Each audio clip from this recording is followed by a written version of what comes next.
Hello everyone and welcome to Superman Homepage Live, brought to you by supermanhomepage.com, the #1 Superman fan site in the world. In this, our July 18th, 2022 show, we're going to be covering a range of topics, including the relaunch of the DC Superpowers action figure line. We're going to be talking about DC League of Super Pets, the animated movie, really just close to coming onto our screens. We've got comic book discussions to talk about, Leo Award winners, and so much more. We're also going to turn to you to ask for your questions and comments on any particular Superman topic you would like to discuss, and to let you know how all that works and how you can get involved in tonight's show. Let me introduce you to my co-host, Mr. Michael Bailey. Hey, Mike. Hey, Steve, how's it going? Doing well, yourself? Apparently, I'm getting a little verklempt over here, but that's fine. I'll make it through. I got water over here, and we got a lot of stuff to talk about tonight. But since Superman Homepage Live is live, we want to hear from the people watching us live right now.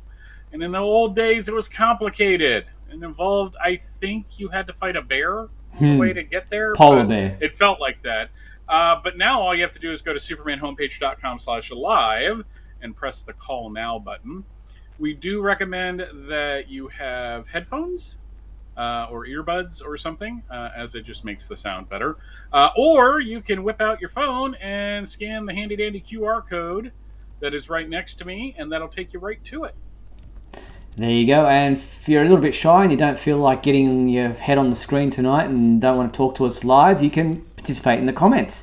All you have to do is on YouTube, you can see people who are already watching the show live. Participate in the comment, ask questions. Michael and I will keep an eye on that and react to them as necessary. But if you'd like your comment or question featured live on the screen as we go to air, that's called a super chat. All you have to do is click the dollar symbol there on YouTube. A slider will appear on your screen. You decide on the dollar amount you're willing to donate. We will feature your comment or question live on the screen as we go along. There's also super thanks and super stickers as well if you feel a little bit creative. And thank you to our sponsors and our patrons, Douglas Meacham, John Patrick Van Pelt, and Tina Murray. If you want to support this website, simply head to patreon.com/supermanhomepage, or click the join button below there on YouTube. And we thank you for your support. Well, Mike, how's your week been? What have you been up to these past 7 days since we last spoke? I'm going to get into a little bit of something Superman related later in the show with one of the subjects, which is going to be fun. But I was really kind of amused to see that the Superman 78 hardcover, when you take the dust jacket off, it's a VHS cassette of Superman. And I'm like, that is really clever. Very creative. And now I really need to get one. Because I actually have several VHS copies of Superman the movie, including the very first one, which is a brick. Because I don't know if people know this, VHS tapes were heavy. Yes. In the old days, there was a lot of weight to it, and it's actually 20 minutes shorter than the standard runtime because they cut out most of the end credits because they didn't have enough room on the tape. But I saw that and I was like, that's just adorable. They actually put some thought into that, so I was happy to see it. Very cool. Very good. All right, well, let's get into our discussion topics. And as you just mentioned, movies. Speaking about Christopher Reeve films, we mentioned a couple of weeks ago that there was an auction for a screen-worn cape that was worn by Christopher Reeve in the movie Superman 3. Julian's Auctions had it on auction this past week or so, and it was expected to go for between $20,000 and $40,000, but it achieved higher than that, going for $51,200 to a very lucky bidder. Yeah, beat me out. My top bid was $51,199. Oh, damn. So they just came in like eBay sniping right there at the end. So, but unlucky. I didn't really have it, so yeah, it kind of worked out for the best. So yeah, it's a cape and worn originally by Christopher Reeve as a walking cape. As I said, they have different capes for different scenarios, different scenes in the films, and this was a walking cape in beautiful vintage condition, was the description, limited aging, production wear and handling, etc., as shown in the photos. And $51,200 was the final winning bid. So congratulations to the owner of that awesome Christopher Reeve Superman 3 cape. So pretty impressive. And speaking of movies, the upcoming, I should say, DC League of Super Pets animated film is about to hit screens there in the US, Canada, and other locations around the world on July 29th. But this past week, Warner Brothers hosted a DC League of Super Pets Kids and Capes event. And you can see all the kids there in the background behind some of the cast members. This was held at the Grove in Los Angeles on July 13th. And in attendance was Dwayne Johnson, who voices Crypto, Kevin Hart, who voices 8. Also was Vanessa Bayer, Diego Luna, and Keanu Reeves, who also, as we know, voices the role of Batman in this upcoming film. Family and friends put on their favourite DC superhero costumes and join in for a day of fun activities for the kids, including photo ops, shows, prizes, snacks, and much more. And it looks like everyone had a pretty good time. They even had massive, mascots dressed up of Crypto and Ace. Yeah. So pretty cool to see them all there on the red carpet taking photos with the backdrops and with the kids in attendance. I hope they gave those guys in the suits like breaks, because I'm sure it's really hot in there. Yes, especially in the heat wave you guys are experiencing at the moment. Yes, indeed. So look at Dwayne Johnson with Crypto. That's adorable. That is. DC League of Super Pets premiering July 29th. And don't forget, advance tickets are available now. And if you want to support the Superman homepage and buy your tickets, head to our website and click on the Fandango link. We get a cut of the ticket price, and you can go see DC League of Super Pets at a theatre near you on July 29th, which is pretty exciting. I'm happy. I wrote a whole column about the fan reactions towards this animated film and how we're finally getting Superman on the big screen, even though it is in animated form and he's more kind of a supporting character in this. But we're finally seeing something DC related, Superman related, that's for the younger audience out there, because everything really at the moment in recent years has been geared towards the adult audience. Comic books are now mostly for adults. TV shows like Superman and Lois, while they can be enjoyed by the whole family, they're not directly aimed at kids. Even things like cartoons like Young Justice, not really, it's more of a mature cartoon. So there isn't really anything other than maybe DC Superhero Girls and Teen Titans. Even that's probably a little bit mature. Teen Titans Go. There's not a lot out there for kids, and not a lot out there for kids when it comes to big budget movies. And you've got Dwayne Johnson, Kevin Hart, Keanu Reeves, well-known names that are a part of this film. Yeah, it's nice to see. I know we've got that upcoming animated Superman show, which seems to have more of a lighthearted touch to it. But really, as you're saying it really made me think that you're absolutely right. This is the first for kids Superman project since Brainiac Attacks. Oh, and even that was horrible. I'm thinking of like Crypto the Superdog, but even the Superman was more of a side character in that. But you're absolutely Justice League right. Action would you consider Justice League Action aimed at kids? That was more geared towards a younger audience. The humor was definitely more adult, but it wasn't like gross adult. No, it was just I think it had a broad appeal. But this is their attempt to really kind of enter that Disney, Paramount, Illumination, I think is the studio that does like singing and stuff, and to kind of because they're showing more and more commercials on the Disney Channel now, which amuses me greatly that Disney is promoting Super Pets. But Rachel's seeing more and more of it, and she's like, "Who's the guinea pig?" And I'm like, "Well, that's the bad guy."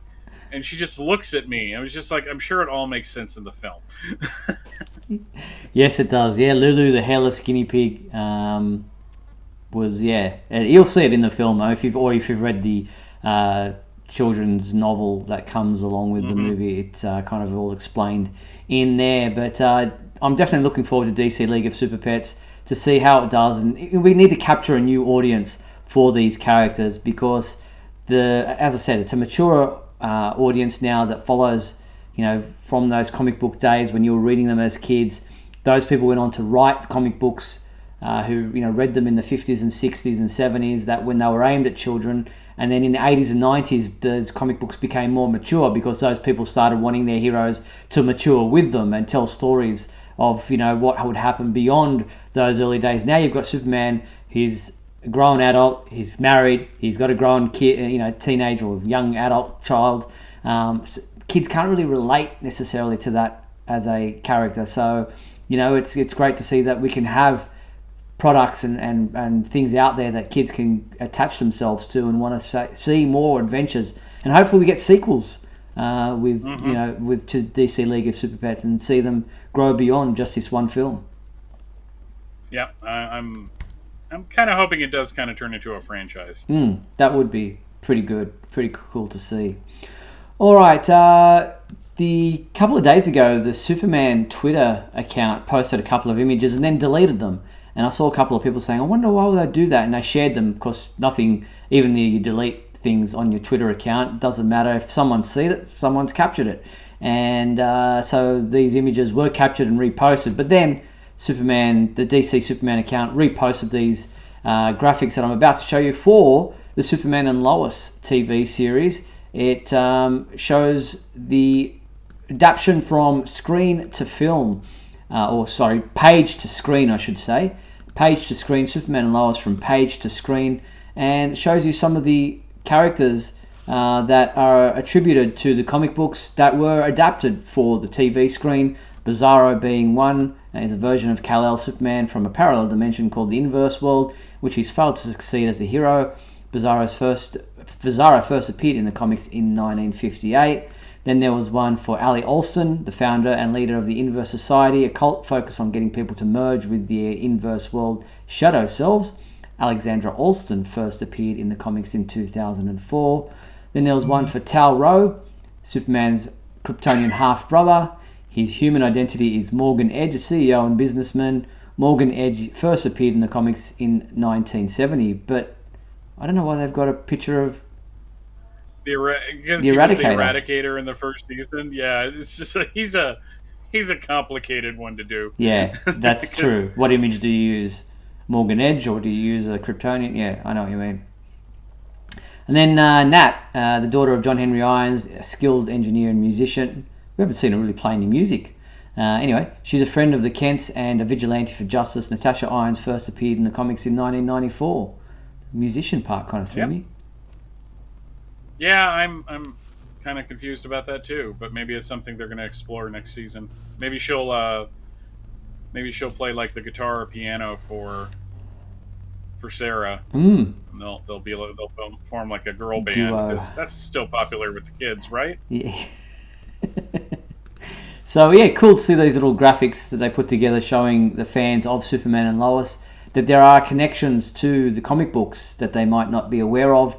And also shows how the writers of Superman and Lois have done a deep dive into the comic books to be able to use names and characters that are familiar to comic book readers, but not necessarily to the TV audience. So that's pretty cool. Mm-hmm.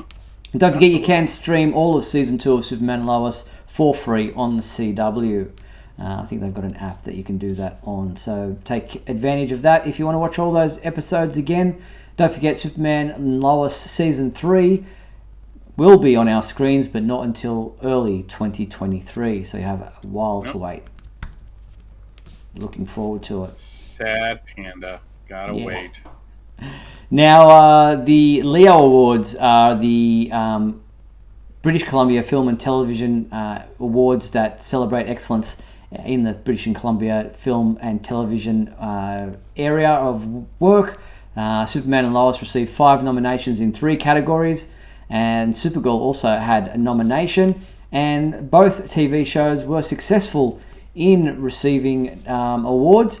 For the Leo Awards, the crew of Superman and Lois, the stunt team, received the award for Best Stunt Performance in a dramatic series for the episode Man of Steel, while Supergirl won the award for Best Visual Effects in a dramatic series for the episode Welcome Back, Kara. That team put together the Garbage Goliath, and that's the award that they won Best Visual Effects for. So well done to all those people for receiving awards in the Leo Awards for 2022. How delayed are those awards? Because that's like from like over. Sorry, that seems like. I guess it's not. It seems like years and years and years ago, but it really isn't. No, Supergirl feels like it's been gone for a while, but it's still within the 12-month range, I guess, of when these awards are up for grabs.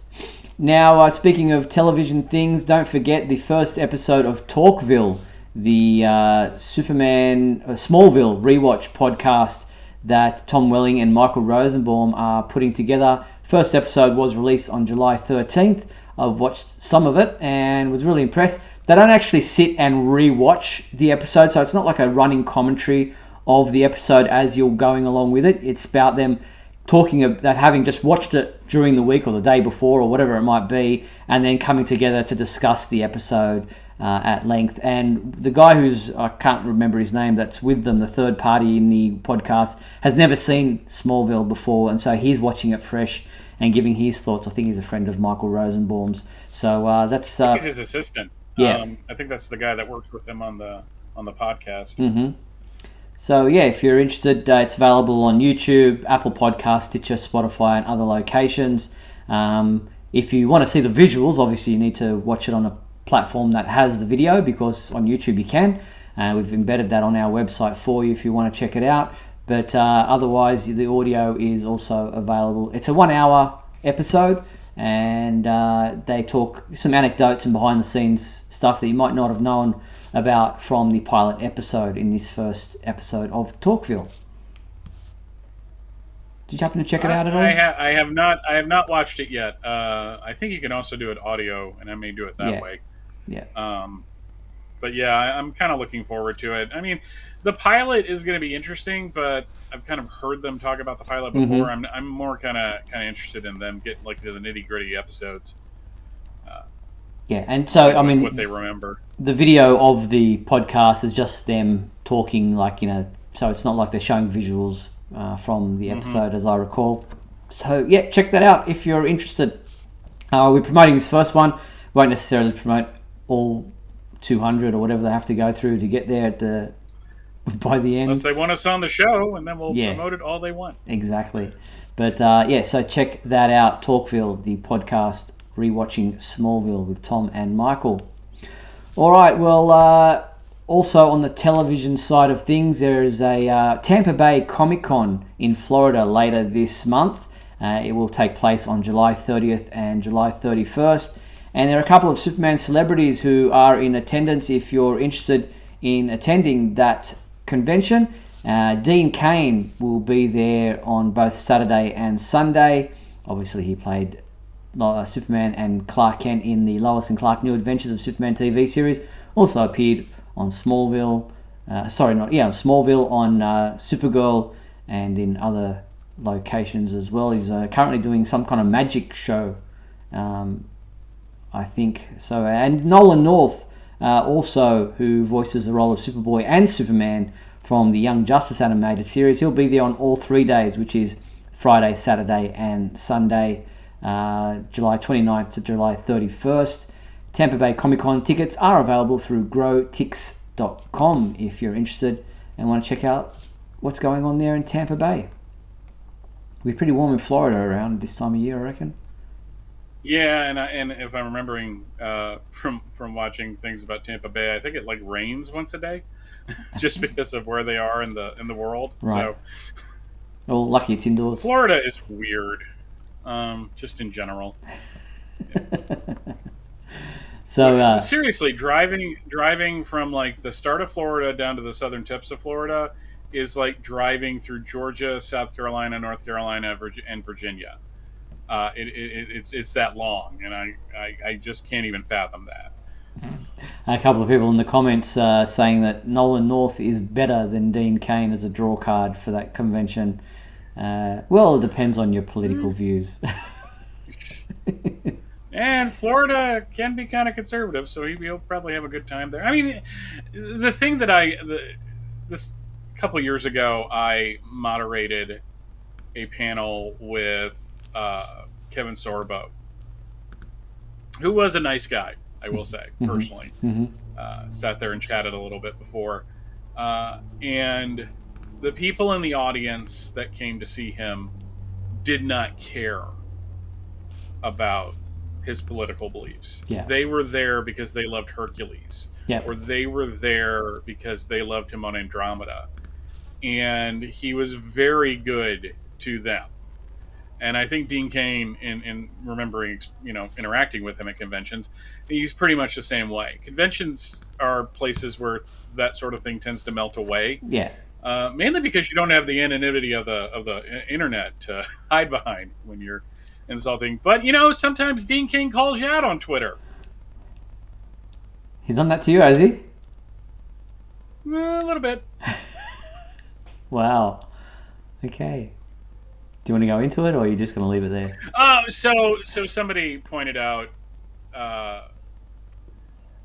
Long story short, I basically said that something somebody was tweeting about sounded on brand for him, and his response was, "How do you mean on brand, Michael?" And I'm like, "Well, they're talking about the fact that you're conservative. You go on Fox News on a regular basis, and that is how you present yourself on social media. That's your brand.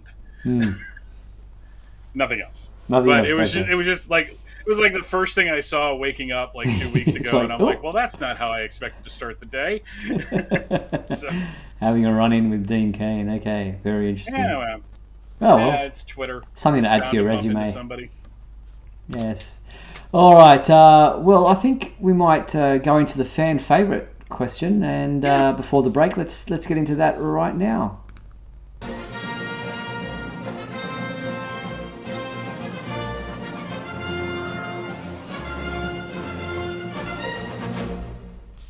All right, our fan favourite question from last week was, what is your favourite episode of the Justice League or Justice League Unlimited animated series?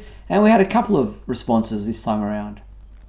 Yep, Stephen Marshall wrote in saying, my favourite episode of JLJLU is Twilight of the Gods, although I believe it was ranked Twilight for whatever reason. It really feels like it carries on from where Superman the Animated Series left off, with Brainiac returning, and we really get to see how much Darkseid messed up Superman. He's even willing to kill him at one point until Batman stops him, which does lead to a moment I love, which is admittedly a little petty, where Superman tells Bruce he isn't always right. Take that, Batman. I'm just kidding, but not really. Thank you, Stephen. Excellent choice. Kenny Crowley Jr. wrote in saying, my favourite episode of the Justice League Unlimited animated series is Far From Home, the episode where Supergirl, Green Arrow and Green Lantern meet the Legion of Superheroes. Seeing Supergirl interact with the Legion is amazing. We got something close to that in the CW Supergirl TV series in seasons 3 and 4. Yeah, thank you, Kenny. Yeah, that Supergirl, that arc later on when she got her kind of more popular costume was an interesting part of the series. Jason in Calgary wrote, way too many great episodes, but I'll pick Divided We Fall. The melding of Brainiac and a roided-up Lex Luthor was part sci-fi and horror, plus the battle against the evil Justice League copies would have made for a great movie. Justice League 2 Snyderized. Well, thank you, Jason in Calgary. Do you have a favourite episode of Justice League or Justice League Unlimited? In all honesty, and it's a Superman related one, it's the two-parter where he dies. Okay, yes. Or it looks like he dies, and we get to see like the whole funeral, and then the next episode is him like in the future hooking up with a very, very messed up Vandal Savage. And I just liked that in the first part we got to see basically funeral for a friend, where all the heroes were reacting to his death, and they pulled in. It really looks like they pulled in some kind of deep cuts from the comics too, of the people that were like in the procession, watching the casket go by, and then just watching Superman like in a muscle car with a beard driving along fighting wolves, and finally gets his powers back. It's just a really good examination of Superman's place in the league. Very cool. Yeah, I liked that episode, or that two-parter, or that arc as well. Also enjoyed the very first Justice League story arc. It was a bit weird with the whole, Martian thing that but nevertheless, it was a great introduction to all the different characters and the way they had to come together, and I liked that. I was kind of disappointed that Justice League kind of took over from where Superman the Animated Series, it was like, oh, we don't know what else to do with Superman the Animated Series, so let's bring in everybody else and kind of go from there. But I guess Superman the Animated Series had a pretty good run, nevertheless. Yeah, I mean, it lasted for a number of seasons and ended on a really bleak arc. Yeah. Of everyone mistrusting him. I think the problem with Justice League in the first season is that they really just used Superman as their whipping boy. Just to show how powerful the villain is. They'll have like him take Superman out, but on the other hand, you also had like them playing in the Exile storyline with Draga and Warworld. And the second season, it just kept getting better and better, and then the floodgates opened with Justice League Unlimited, and suddenly the entire universe is there to play with. But it always kind of came back to Superman and Batman. Which kind of feels proper, since those are the animated series that led to this universe. So, and I will say that the animated series Justice League and Justice League Unlimited had great opening sequences for it was almost CG for its time. It was pretty cool intro. That theme song, by the way, is almost wholesale ripped off from a Hammer horror film. Oh, really? It is, yeah. Somebody, I have it. I can't pull it up right now because it's on the other computer. But yeah, it's pretty much almost note for note the theme. It's kind of funny to hear. A friend of mine who's unfortunately passed away, Zoom Yukinori, pointed that out to me and to a bunch of people, and I was just I pulled it up and listened to it. I'm like, yeah, that's pretty much the Justice League theme. Well, you'll have to get it ready for us. Maybe we can showcase it here next week. Yeah, I'll pull it up. And I'll send you. Send it to me, copy, and you can do the. And I'll also send you a copy of theme to a show called The Colbys, which was a spinoff of Dynasty that was several years before Lois and Clark, and the theme song sounds almost exactly the same. And ironically, Tracy Scoggins was in both. Oh, okay. So. Mind the Gap saying, as great as that show was, the thing people miss is how they assume everything has to be like that show instead of realizing how brave it was to change things. Like Bruce Timm was inspired by Marvel Comics for the show. Yeah, Justice League Unlimited or Justice League and Justice League Unlimited kind of did change things up a little bit and introduced different characters to the Justice League that we might not have seen in the comic books. I think Hawkgirl came out, looking more of a regular character than people probably had ever heard of from the comic books, and John Stewart, as Green Lantern, became people's favorite Green Lantern, where really previous to that he was probably a secondary character. Yeah, it's amazing how they pushed that for 5 years. And really made those, to the point where they made John Stewart the Green Lantern in the Justice League comic, or the JLA comic that was running at the time. And then DC decided we're going to, just start making all of the Silver Age characters the main guys again. And John, it's not like he was like completely relegated to the back of the line, because he had some, he was part of the Green Lantern Corps and, was in comics on a regular basis. But I honestly wonder if part of the reason the 2011 Green Lantern film did not do as well as it did is because Justice League and Justice League Unlimited was still so fresh in people's minds. I mean, that was only 5 years before. So kids growing up and seeing Jon Stewart and then hearing there's going to be a Green Lantern film and it's Ryan Reynolds, it probably confused them. Very much so. All right, what's our new fan favourite question for this week, Michael? What is your favorite Superman plush toy that my dogs will inevitably play with? So. And destroy. Yeah, so let us know what your favourite Superman plush toy is. Just be careful, those things have a way of multiplying. Yeah, we'd love to see photos of your favourite Superman plush toy, whether it's for your dog, for yourself, for your children, whatever it may be. The email address is scrolling across the bottom of your screen right now, info@supermanhomepage.com. Send us your response to the fan favourite question via that email address, and we will showcase them when we return to this segment next week.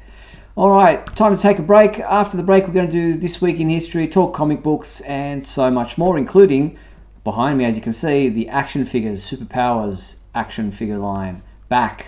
All right, we're back after this break. Don't go anywhere.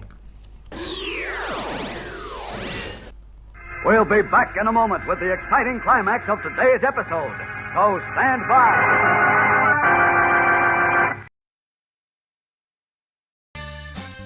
If you're enjoying Superman Homepage Live, then please like and share this video with your family and friends. Also, if you'd like to subscribe to our YouTube channel, then you can click on the bell to receive notifications whenever we post a new video. You can also join our YouTube membership program, just click the join button below. Or you can become a patron and support our website by going to patreon.com/supermanhomepage.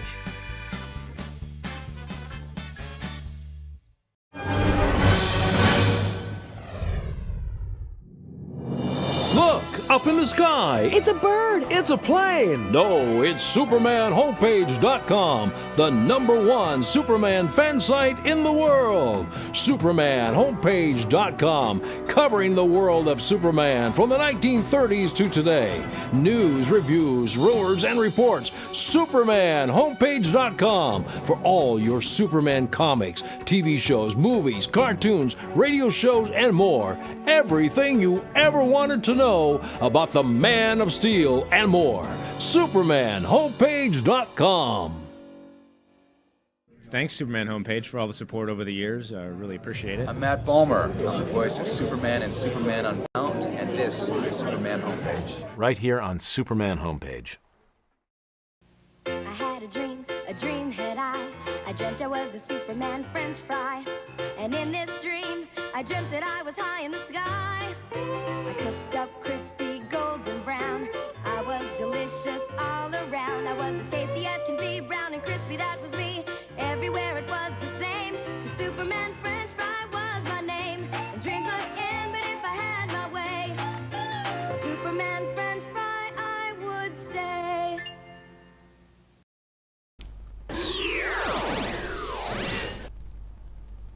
What was that? Someone was paid to write that and sing that. Oh, like I think it it was in happening, and I Canada, honestly thought I was hallucinating. I mean, yeah, Superman French fry. so There you go. Mark Lax asking in the comments about the promo, the Superman homepage promo, who does the announcing.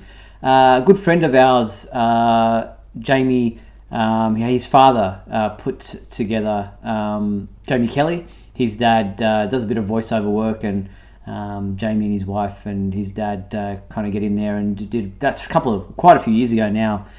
Put together that promo for us, did the audio for us, and I did all the video editing.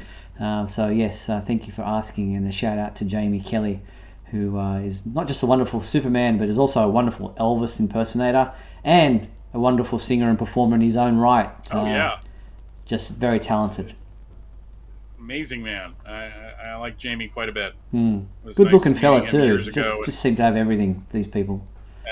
And almost stole her wig because I picked up the wrong bag. Oops. And had to run back out. Yeah. That was fun. So a shout out to Jamie and Rhonda, wonderful people. All right, let's get into This Week in History, Michael. Come with me now, my son, as we break through the bars of your earthly confinement, traveling through time and space. Well, this week in histories are feast or famine, because last week we had nothing, and this week we have one for every decade. So starting back in 1942, we have Action Comics number 52, which I think is one of the more iconic covers of the Golden Age, especially since it's Superman and the other characters that were appearing in the title. So you got Mr. America and Vigilante and Zatara and...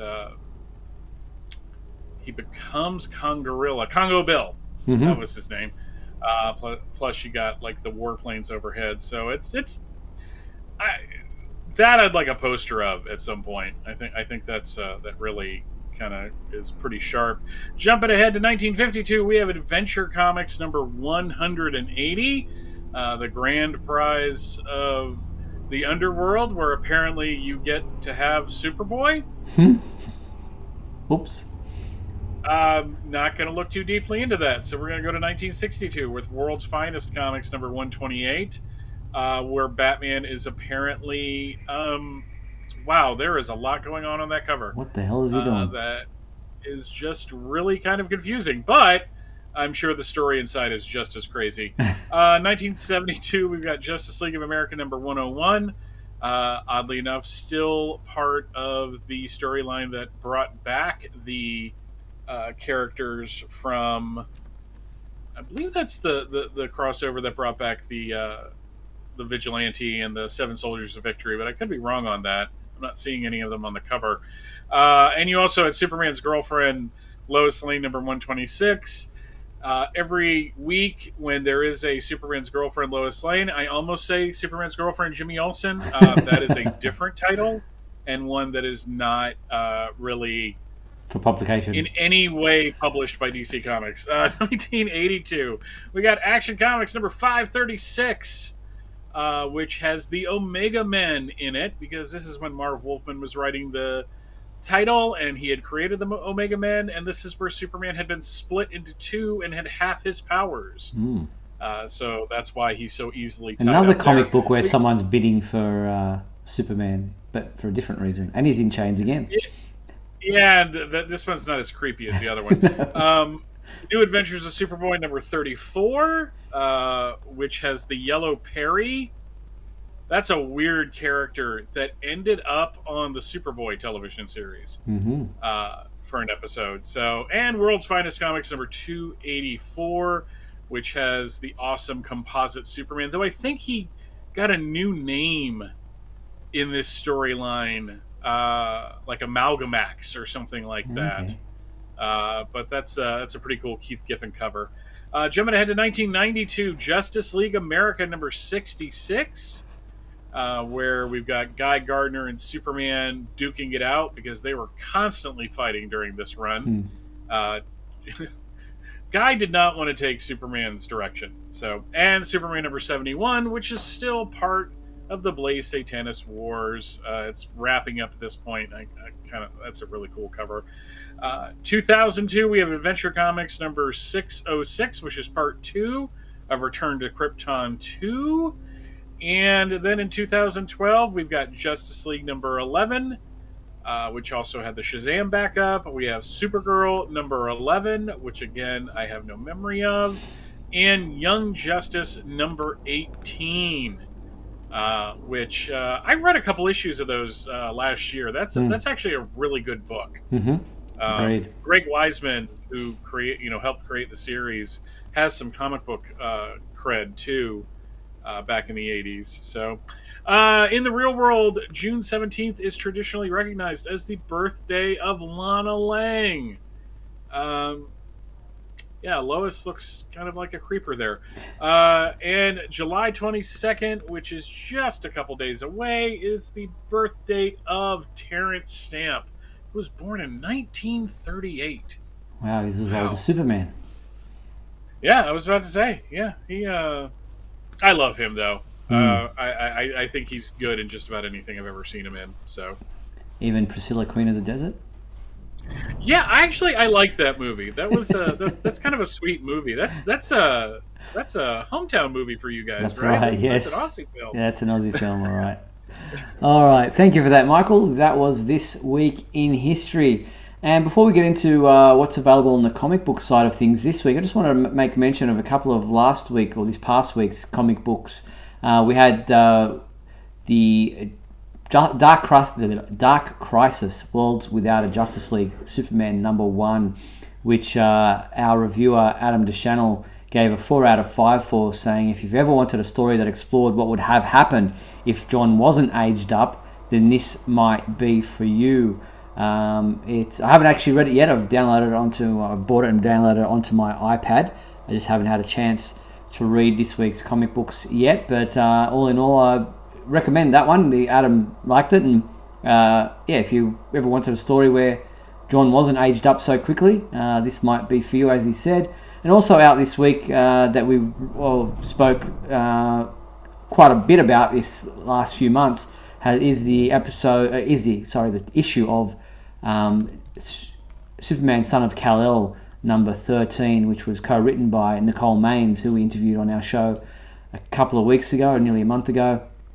She co-wrote this with Tom Taylor, and I have read this one, and it is a really good comic book. Introduces Nia to the comic book audience that might not be aware of who she is, and if you're a fan of the Supergirl TV series and Nicole Maines' version of Nia now, then this might be right up your alley, and is a good read as part of the Superman Son of Kal-El ongoing story. So you have that. So I just wanted to make mention of those two comic books that are out at the moment. But as for comic books that are available this week, this is what you have to look forward to. And before I do that, let's bring in our guest who is waiting patiently in the green room, Mark Lax. Hey Mark, how you doing? Hey guys, how you doing? Doing well, thank you. Just going to get into this week's comic books, and I'll get your take on some of these because I know you're keen comic book reader. We've got the big one for me this week is Batman Superman World's Finest #5, and that is available in a couple of different variant covers. There's a pretty dark, bleak one there. We've got another futuristic one there, and very Smallville looking Superman on that one there. We'll also have Dark Crisis Young Justice #2, and that is out this week. It's the second of the 6-issue miniseries, and that's available in a variant Superboy cover. Also out this week is DC vs. Vampires All Out War #1. We're not reviewing this on the website, but I thought I'd make mention of it because one of the variant covers features a very bleak looking Superman with glowing white eyes this time, Michael, not red eyes. Also out this week is the Jurassic League #3, and that was a variant cover. This is the normal standard cover. Also out this week is Justice League versus the Legion of Superheroes #4, the 6-issue miniseries continuing, and that is a variant cover right there. Now also 52 Omnibus hardcover 2022 edition is out this week. Super Pets, the DC League of Super Pets, the Great Mixie-Up graphic novel is also out this week. And the one you made mention of, Superman, Michael, Superman 78, the hardcover collection. I didn't know, but as you said, the dust jacket comes off and reveals a VHS variant cover underneath, or a cover on. Yeah, that's pretty interesting. I didn't know that. Neither did I. There you go. That's the DVD. Thanks, Mike. That's good to know. It was a great Yeah, series. it was on. It was a couple people were sharing it on Twitter today, and it's just adorable that they would do something like that, because I think a lot of the people who are older of an older persuasion may have watched Superman the movie on VHS rather than go to the theater. So, 150 times, yeah.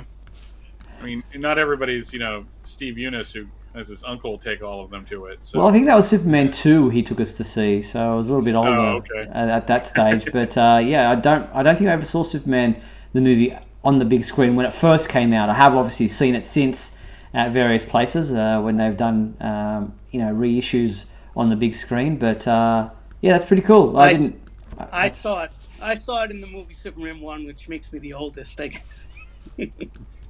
Okay, well we won't ask you your age, but I'm sure you're of the 50s vintage like me, I'm imagining.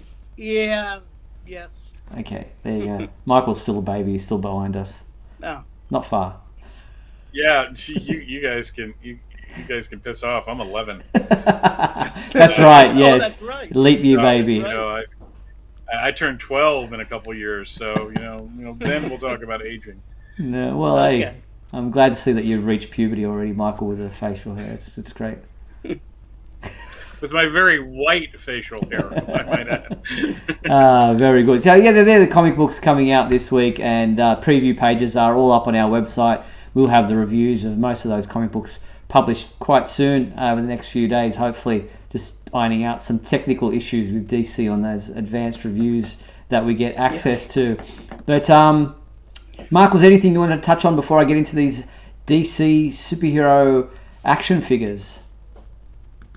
No, not really. Let's. You're going to talk about the Superpowers. Yeah, let's do that. Well, McFarlane Toys are reissuing the DC Superpowers line of action figures. They were a line brought out in the 1980s that featured so many of the different DC superheroes.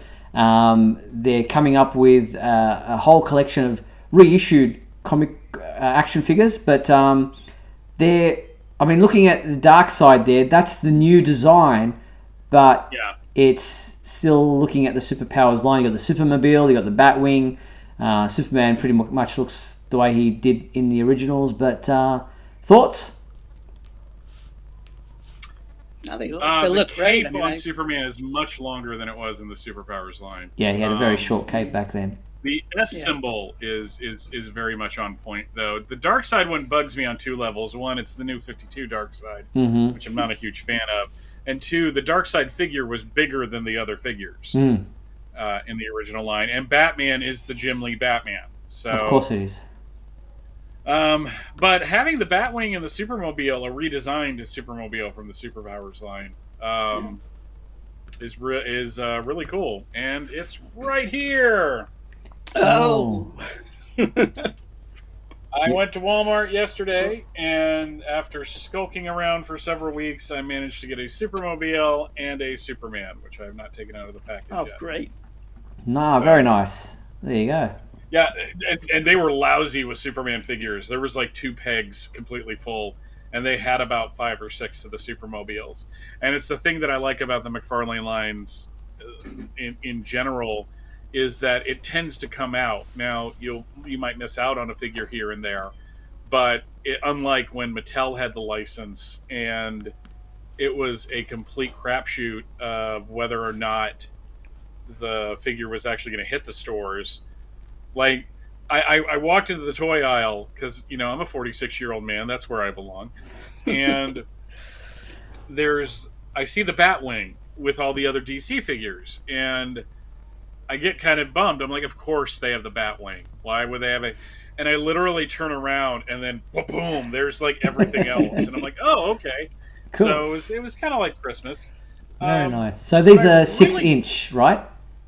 6 inches tall. 5-inch. A 5-inch. They're 5-inch. Yeah. Okay. I gotta say though, going with like the 70s era Supermobile was kind of daring instead of just bringing out the Superpowers one. So.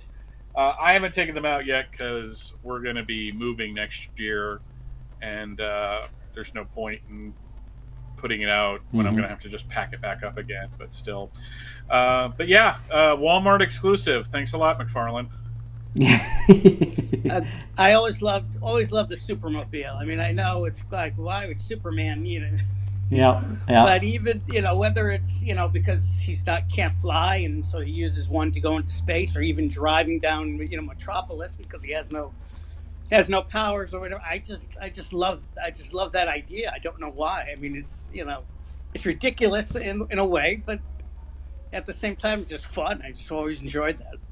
Very cool. So there you have it. It would be interesting to see the other waves coming out from McFarlane Toys of the Superpowers collection of action figures. So looking forward to that. And speaking of action figures coming from McFarlane Toys, we mentioned last week the upcoming Superman action figure from Warworld, and it is now available to pre-order. The Future State Worlds of War Superman action figure from McFarlane Toys, 7-inch scale figure, is available to pre-order. You can get it. The link is available through our website to get it from Amazon. It's $19.99 US and will arrive on August 5th. And as I said, it's got 22 moving parts for full range of posing and play. And Superman is featured in his gladiatorial attire from his fights on Warworld's arena. It includes an axe, shield, and base. So there you have it, the Warworld Superman. That looks great. It does look very good. Yeah. So yeah, order yours through the link on our website. Michael's got a snarky comment. I can just tell by the look on his face. I was just about to make a He-Man joke, but I decided against it. Okay. Keep it to yourself. Fair. It's fair. And if figures are things you like to collect, here is one from the New Zealand Mint. They've just been throwing things out there left, right, and center at the moment. They've got a new Superman figure that is pure silver, 0.999 pure silver.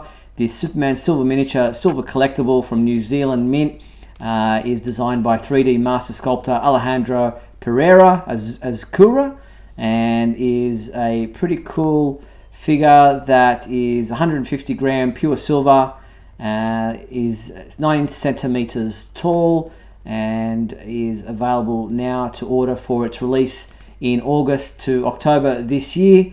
It's available for $755 US, which is obviously, silver is an expensive commodity.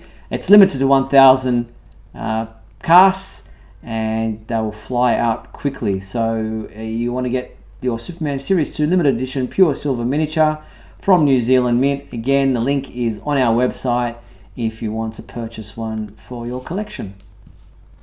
I like how the box is trying to hide the fact that it's the Rebirth costume.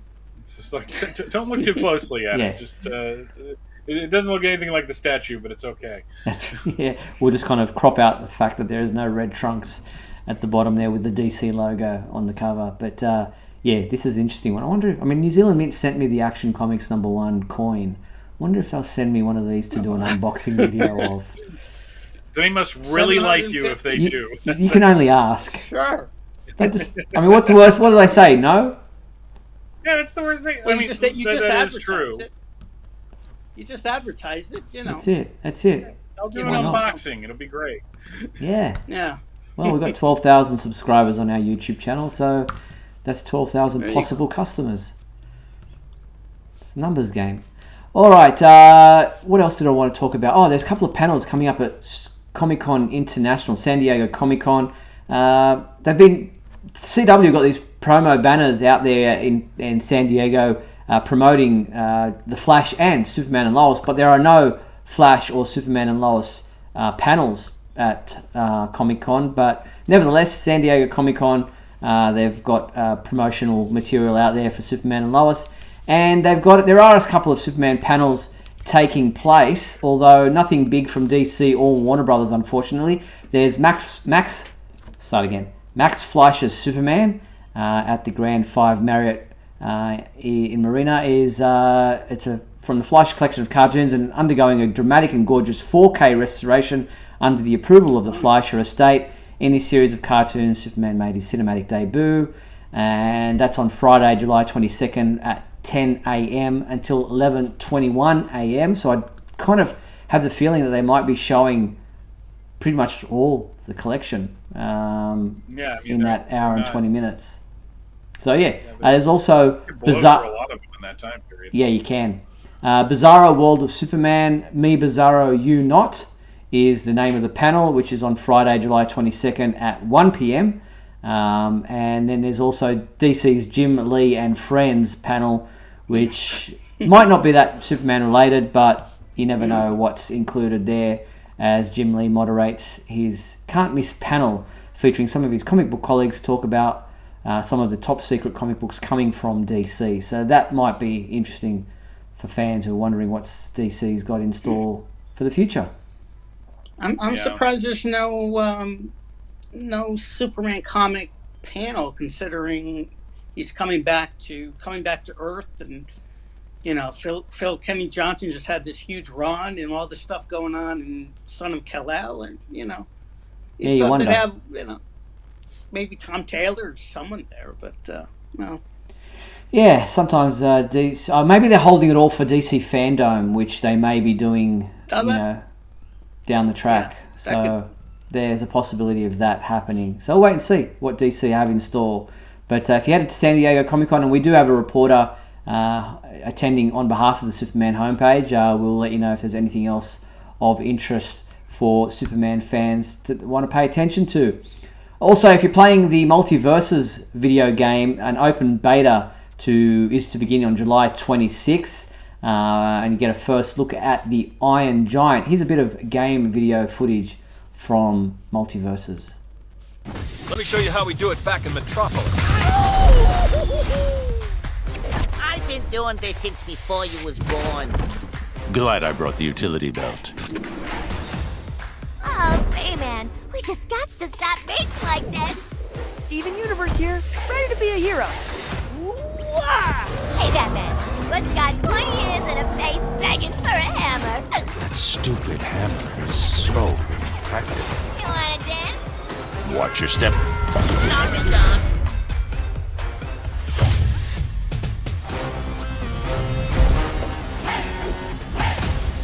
A girl is Arya Stark of Winterfell. So there you have it. This is just a bit of the game trailer. Yes, Mark. No, I was going to say that's all Greek to me. I've never played video games. I have no clue. Was that Pikachu in there, or I don't know, Bugs Bunny's there? I'm like, is this DC? It's just Warner Brothers. Every Warner Brothers property. Brothers? Yeah, Okay. Just all a mashup.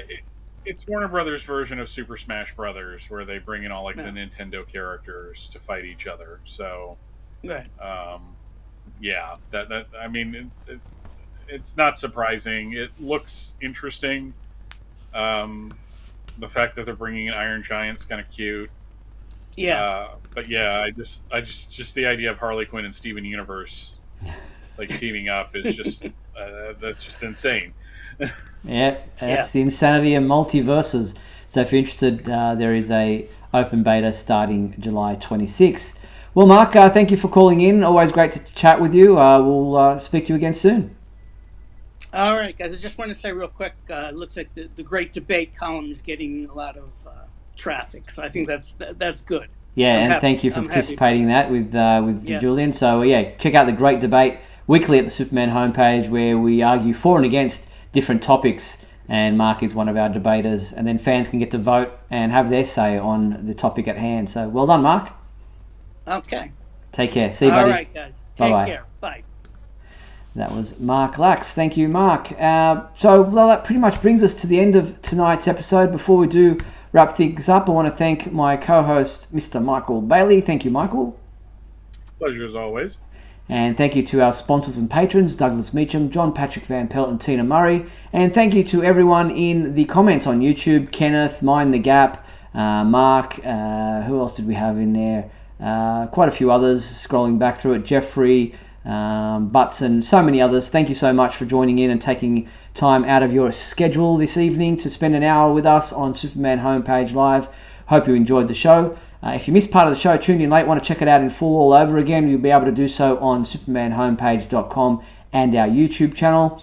But Michael and I will be back next week on Monday, July 25th?